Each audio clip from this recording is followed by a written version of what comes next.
Matt, you're swinging the bat really well right now and kind of seem like you're in a groove. What over the past few weeks or so, what do you think's the difference for you? I think just going up there and having a good approach, being aggressive early, with 2 strikes, just trying to battle my tail off and find any way to turn the lineup over. Other than that, nothing really. Just trying to stay level, keep a level head, and just be aggressive, attack fastball, and then just go from there, pitch by pitch. Carlos, when did you notice your luck starting to change, and what do you attribute your kind of turning around your offense? I wouldn't say luck. Not a big believer in luck, but just kind of looking to square balls up, and it's baseball, and they fall. Sometimes they don't, and just our offense exploding, just putting in work, and just really hitting off those machines and just really putting in work every single day like we have been. Matt, ever since the start of the LSU series, the 5 seniors are hitting over 400 as a group. What do you kind of attribute that to? Did y'all have a greater sense of urgency, or what's kind of clicked for you guys ever since that loss to Presbyterian? Well, the majority of us have more experience in this league, and that can go a long way. I think we pick each other up very well, and I think that's kind of got us over the adversity we've faced this year with the injuries and losing some games we shouldn't have lost. But overall, I just think guys are picking each other up. Senior, freshman, sophomore, it doesn't matter. So I think we've got a good core group of guys that are older, that have more experience in the league. I think that's obviously helping us.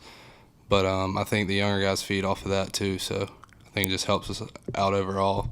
We're picking each other up top to bottom.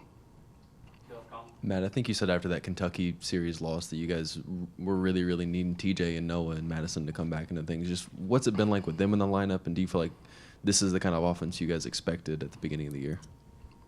I think absolutely. We expect to do this every single time we go out. Now, in reality, it's not that easy, but those were some of our best hitters that we were missing for close to a month, I guess, for all of them. And Noah's still not fully healthy. He's still struggling to hit from the right side just with his hand. But, I mean, you see the hits we're piling up and the numbers we're putting up right now. We're just trying to stick with the same approach. Coach Kingston's preaching those machines. They're eating us up in practice, but they're helping us in the game. So I think just attribute that to the hard work and stuff we've put in. Getting those guys back in the lineup's helped a lot, though. Matt, Coach was talking the other day about leaders on this team, and he specifically mentioned you. He said you've been a leader when you're on the field, but also when you're in the dugout. What are you doing? What do you do to lead and help guys in the dugout? I mean, I just try to stay even keel. I try to come out and have a good mindset whether I'm in the lineup or whether I'm not in the lineup. And if I'm not in the lineup, I try to do something to help the team win any way I can. Whether that's picking up a guy, bringing him his glove, throwing with the right fielder, doing whatever I can. And throughout the game, I'll see things, and I'll talk to just about every single batter. Carlos will tell you after each at bat, and just they kind of talk me through what they saw, and I just try to help them make adjustments, pitch by pitch or at bat by at bat. So I just try to do something to help the team, whether I'm in the lineup or not. Adam, after last weekend at Vanderbilt where you gave up a lot of runs, just what was today like, and what do you feel like you did well? I was able to throw all 4 pitches for strikes, so I think that was big. The main thing going in is just keep my confidence up and just know that, I've been here a while, so, I know how to handle adversity and work through it. And so that's what I tried to do out there, and I wasn't as sharp as I would have liked, but, I was still able to get the job done and put up some zeros. So. Adam, coming into today, was there any kind of pressure or sense of urgency for you just to be a little bit better?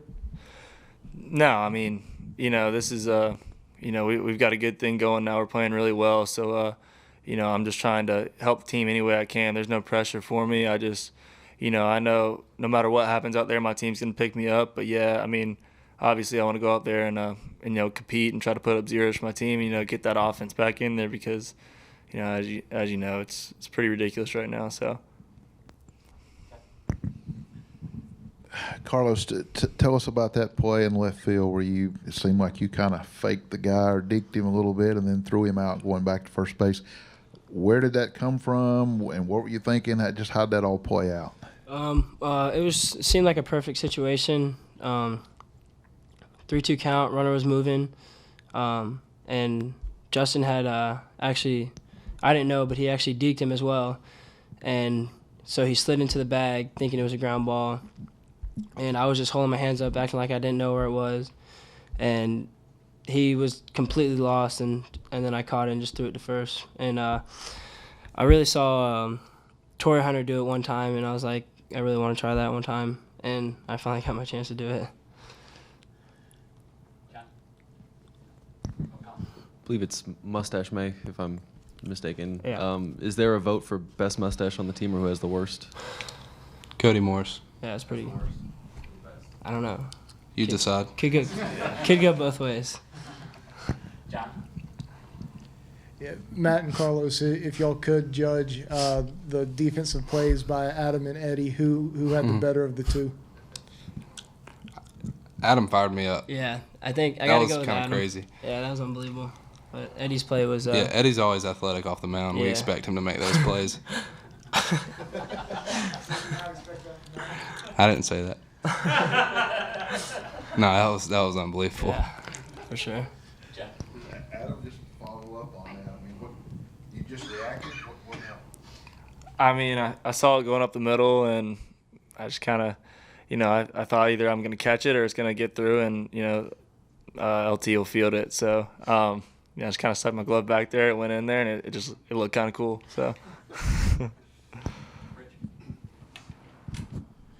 The way you guys are hitting the baseball, especially after, you know, when you had your slide, didn't hit it well out in Arkansas. Since this has begun, talk a little bit about, is it up here? Is it physical? You seeing it better?